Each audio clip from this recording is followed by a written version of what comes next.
estamos lunes a viernes, una jornada muy especial. Nosotros lo habíamos ya anticipado esta mañana. Bueno, tuvimos el contacto con Lola Ruiz, que siempre plantea la fecha fundacional de nuestra ciudad, junto al doctor Jovino Sierra Iglesias, o sea, ella es la que divulga también. Estuvimos con Jorge Palacio y está también 25 de mayo, 24 de mayo la fecha de fundación del Club Atlético Independiente, el aniversario. Yo pensaba que era el 25, pero es el 24. Y esto que siguen todavía, lo que vienen a ser los manejos, ¿no?, políticos, lamentablemente, en el ordenamiento de las instituciones deportivas. Porque esto es fácil, como siempre. Hoy ya no tenemos el chasqui, el arriero, todo esto que iban llevando como en aquella época cuando fue la fundación de nuestra ciudad, que la información al instante. Acá lo que tiene que hacer el responsable, al levantar el teléfono, decirle al fiscal de Estado, che, den una solución al Club Atlético Independiente. Por lo más que haya mucho, esto con la política se arregla enseguida, ¿no? Todavía están esperando y están perdiendo el tiempo la gente de Atlético de Independiente que quiere trabajar para de una sola vez. Se han intentado varias veces de levantar esta institución, ¿no?, que tiene un predio muy importante, grandes dimensiones, para que pueda surgir, y ha quedado al centro de un gran núcleo allí de personas, ¿no? En Barrio Sarmiento, en Nope, el 4 de diciembre, toda la nueva ciudad, es el único centro que tiene allí el espacio suficiente para practicar distintos deportes. Después dije que lo iba a invitar al profesor Raúl Mamaní, ¿sí? Profesor de... Buen día. Buen día, ¿cómo estás? Buen día a toda la audiencia, gracias por el espacio. Sí, profesor de Historia. Sí, ¿dónde estás trabajando? Yo soy sanpedreño, pero bueno, hoy estoy en San Salvador. Me fui a estudiar por necesidad y todo y bueno, estudiamos Historia allá en San Salvador y bueno, nos quedamos a trabajar. Hoy trabajo en la escuela normal de San Salvador y a la vez hacemos un trabajo de divulgación histórica con otros compañeros también historiadores, que es la historia en disputa, que te agradezco públicamente, Freddy, que siempre nos da una mano, nos ayuda también a divulgar nuestro trabajo, que chiquito, pero bueno, creemos que es importante, porque siempre lo que buscamos nosotros es divulgar la historia de los sectores populares, que muchas veces son olvidados en los libros de historia. Claro, y sobre todo, ¿no?, la fecha tan significativa para la historia de un país como es Argentina, 25 de mayo, y por ahí también siempre, por ahí mucha gente no le gusta porque estamos acostumbrados a lo tradicional. Por ahí siempre cuento lo que salió publicado con respecto a Sarmiento cuando venía a Tucumán, que burlaba la vigilancia de la seguridad que tenía de Sarmiento, y se iba al Bajo, a esos bodegones, a tomar, ¿no?, porque él quería salir de la rutina, del encasillamiento ese de descansar, el protocolo, todo eso. O como también los términos que él dijo en la Cámara de Diputados, estaba en contra de la presencia de representantes del interior, no quería los cabecitas negras, no quería, esa es la otra parte también, que a veces Sarmiento, que eso por ahí no se difunde, no se divulga. Claro, ¿no? Siempre hay que tratar de, la parte de los fundadores de la patria, como dicen, ¿no? Tratan de acallar esas cosas, pero bueno, no sé. Sí, eso, no, está bien. La historia en disputa para mí no sé cuánto tiempo habrán pensado el nombre. Pero no, sí, tiene su fundamento, o sea, en la universidad se lee todo, ¿viste?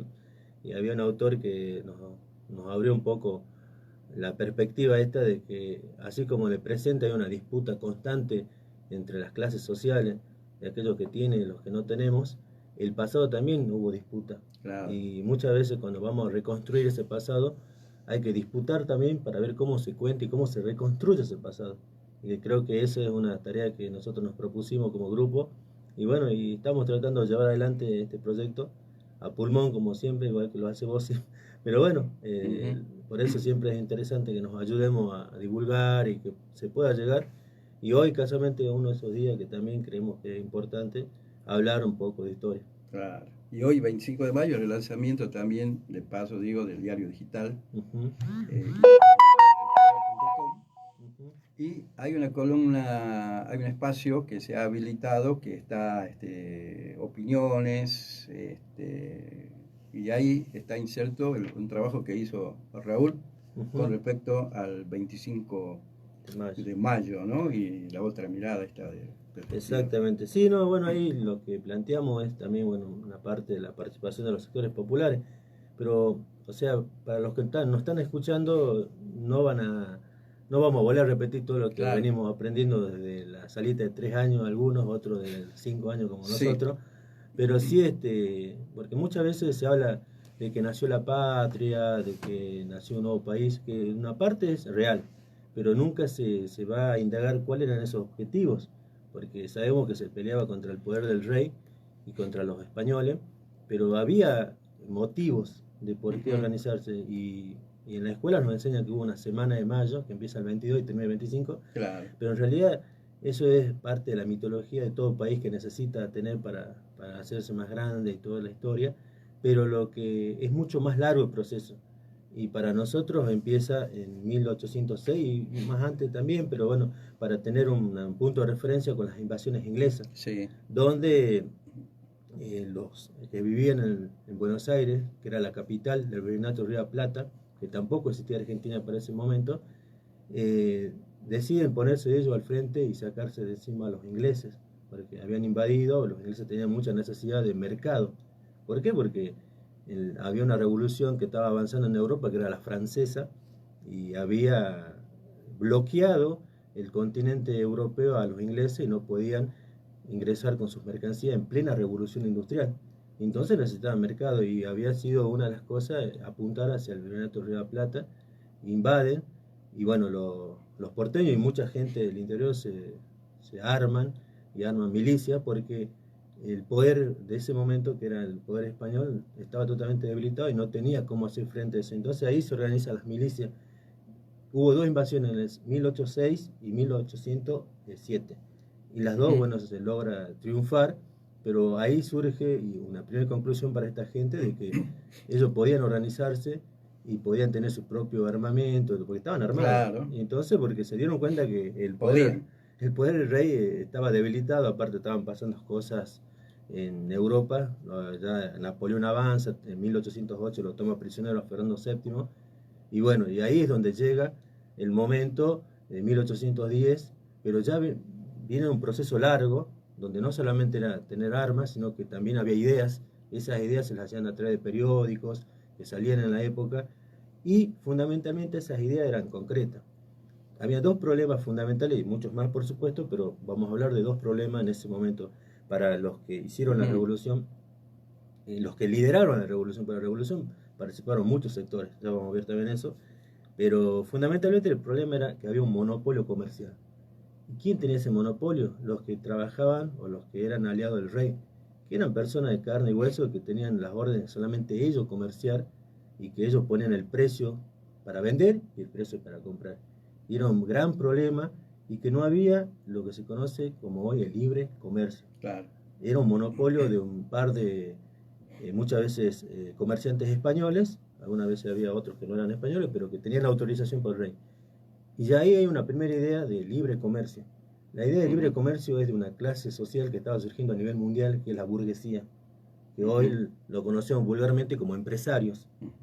Entonces estos necesitaban tener ese libre comercio, y sobre todo ahí vamos a entrar a ver nombres que los conocemos, que le decimos los padres de la patria, como los Belgrano, los Pueyrredón, los Saavedra. Eran grandes hacendados, sus padres eran hacendados, pero tenían un problema de monopolio comercial. No podían comerciar libremente con los que ellos querían. Claro. O sea, tenían que comerciar con los comerciantes del rey de España. Entonces ese era un gran problema, y ahí había una traba fundamental. Y otra traba es la tierra. La tierra también estaba monopolizada por el rey, y no existía la propiedad privada. O sea, y es otra característica de la actual sociedad que tenemos, que se conoce como sistema capitalista. Y bueno, y son los primeros indicios. Por eso, para nosotros, lo que hubo en la Revolución de Mayo, más allá de todo lo que decimos en las escuelas, es una revolución burguesa, de una clase social que se estaba haciendo, y que cuando empieza la revolución empieza a tomar forma hasta mucho más adelante. Y Argentina, como lo conocemos, no empieza en 1810. pasan muchos años porque todavía, porque el primer nombre que empieza a tener, digamos, es las Provincias Unidas del Río de la Plata. Y después, bueno, empiezan grandes luchas. Para nosotros se cierra realmente la Argentina como hoy la conocemos, es 1880. Con el nombre, ¿no? Claro, el nombre Claro, empieza antes, ¿viste? claro. Pero o sea, Ya en con teoría, sí. con la Constitución Nacional, que es 1853, que ahí empieza a tomar en teoría la forma del Estado argentino. Sí. Y esa forma recién tiene en 1880, cuando sale, digamos, a nivel internacional, la juega también como un Estado, con los otros países, donde ya comercio y todo, pero ya como lo conocemos ahora. Ahora, ¿por qué en la escuela nos enseñan de que a partir de 1810? Porque se necesita tener un momento de fundación. Pero para 1810 nadie hablaba de Argentina. O sea, más allá que después en la asamblea del año 13, de 1813, se votan los símbolos patrios, pero todavía no estaba configurado la Argentina geográficamente. O sea, el Estado nacional no tenía el territorio como lo conocemos hoy, que después empieza a tomar forma. Porque después, así como se perdió territorio, como la banda oriental, que es Uruguay, era parte de las provincias unidas del Río de la Plata, bueno, se pierden las Islas Malvinas en ese momento, en 1833. O sea, se pierde territorio y se gana territorio. Y ahí nos toca a nosotros que le gana territorio a los pueblos indígenas. Claro. Porque no existía Formosa, Chaco, no existía hasta Buenos Aires para abajo, no había tampoco, no era Argentina. Bueno, así como se pierde territorio, también se gana, porque los indígenas no eran argentinos, no se consideran argentinos, porque ellos eran indígenas y chao. Y después, bueno, así como los incorporan al Estado argentino, les quitan sus tierras también. Y así, bueno, y ese es el Estado que se va a formar. Masacres civilizadoras. Exactamente, con lo que se conoce la famosa campaña del desierto. O sea, no era tan desierto porque había muchísima gente que vivía en la Patagonia. Sí. Pero bueno, me estoy mezclando muchas cosas, pero la idea fundamental es entonces que los objetivos de la Revolución de Mayo era fundamentalmente sacarse de encima no solamente al rey, sino a los que gobernaban o los que tenían el poder acá en Latinoamérica, sobre todo, en nombre del rey, que era este comercio monopólico y la concentración de la tierra, porque después, ¿quién tiene el libre comercio? No lo hacía un indígena, no lo hacía un gaucho, no lo hacía un campesino, lo hacían ellos, las mismas familias estas que conducían la revolución, y que eso es lo que escribieron la historia también. Casualmente por eso conocemos nosotros desde el primer grado en adelante, que son los padres de la patria. Sí. Porque ellos condujeron una revolución, ellos escribieron la historia y por supuesto necesitan hacer conocer esa historia a favor de ellos. Ahora, no sé cómo estamos de tiempo, Freddy, pero no quiero mínimamente meter las cosas más importantes. Claro. Lo que hay que sacar y tener en cuenta que fue una revolución. Cuando hay una revolución son violentas las cosas. Y que muchas veces también se trata de que en la historia no se conoce esa parte violenta de esta revolución. Para darte un dato así, en estas invasiones inglesas de 1806 y 1807, y es novedoso, es la primera vez que el propio pueblo elige un virrey, que lo ponen a Liniers como virrey, porque antes siempre el virrey lo ponía a dedo el rey. Claro. Y ahí, como era un proceso que estaba bastante caldeado, ellos mismos eligieron al virrey, porque Liniers se había puesto a la cabeza de la comandancia de las invasiones inglesas y triunfante. Y bueno, ¿qué pasa cuando empieza la Revolución de Mayo?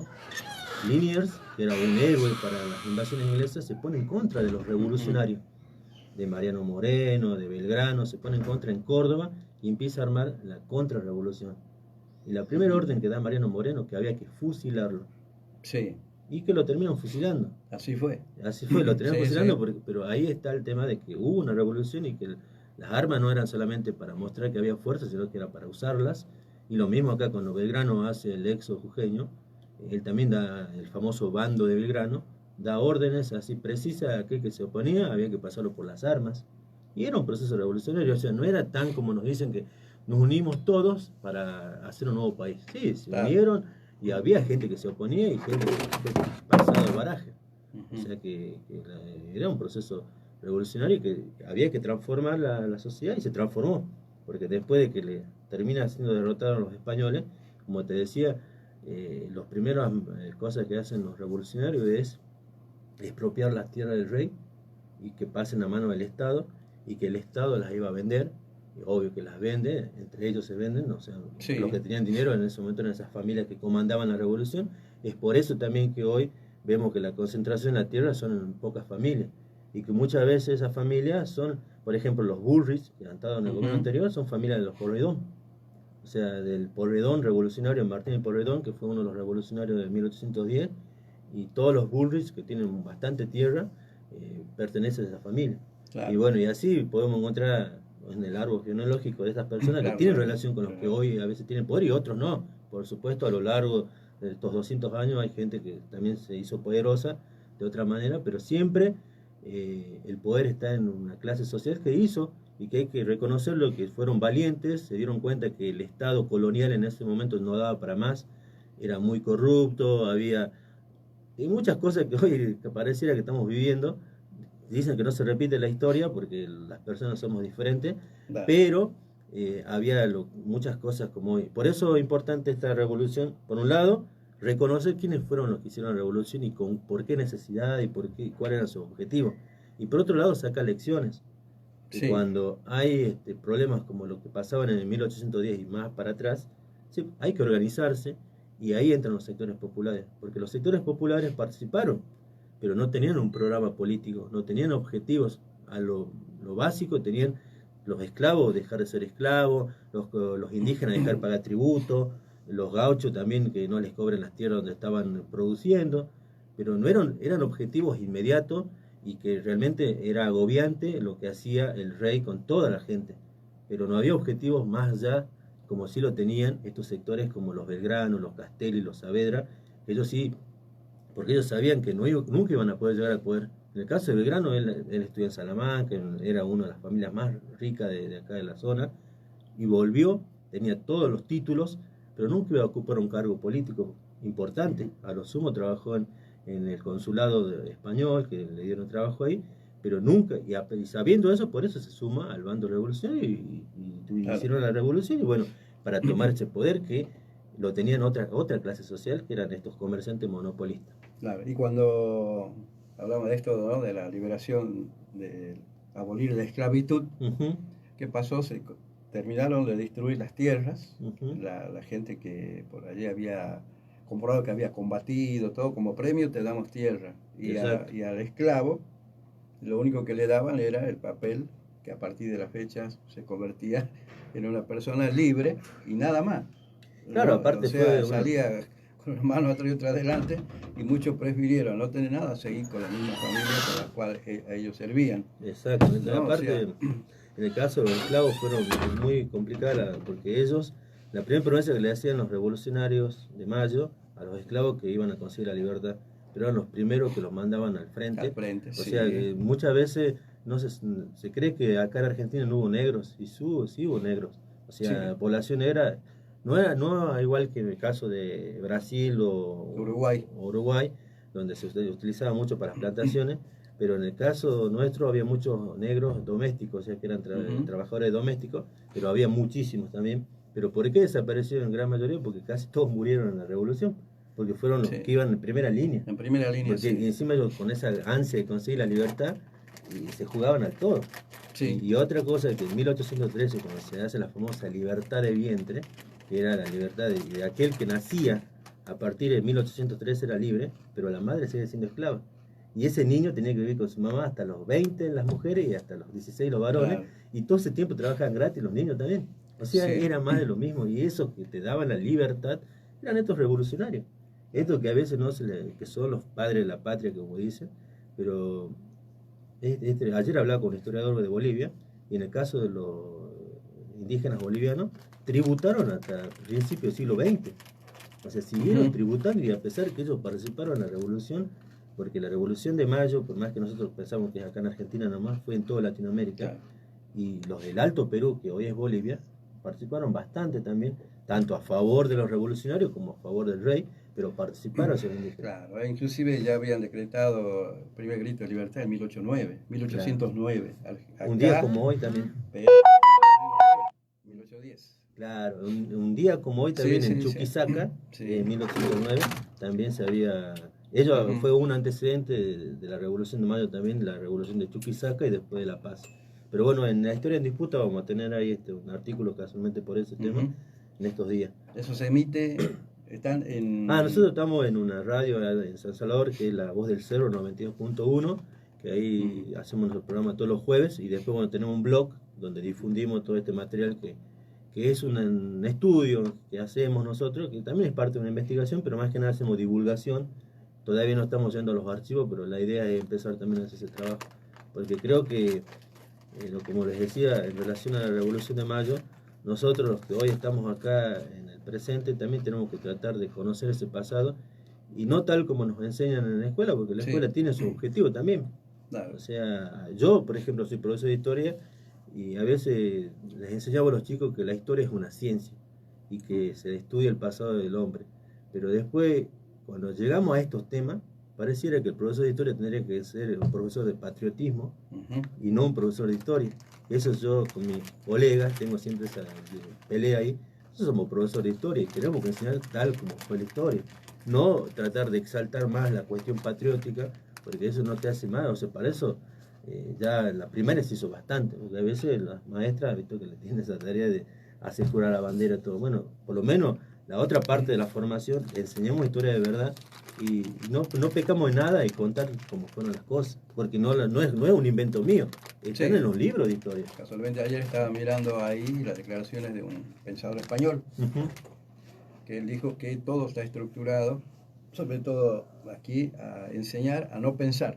¿No? Aprende todo de memoria. De memoria y no pensar. Y si pensás, te tornas peligroso. Exactamente, sí. Bien. Nosotros ya, te agradezco que hayas venido. No, por favor. Fue breve, lo que pasa es que se nos fue el tiempo.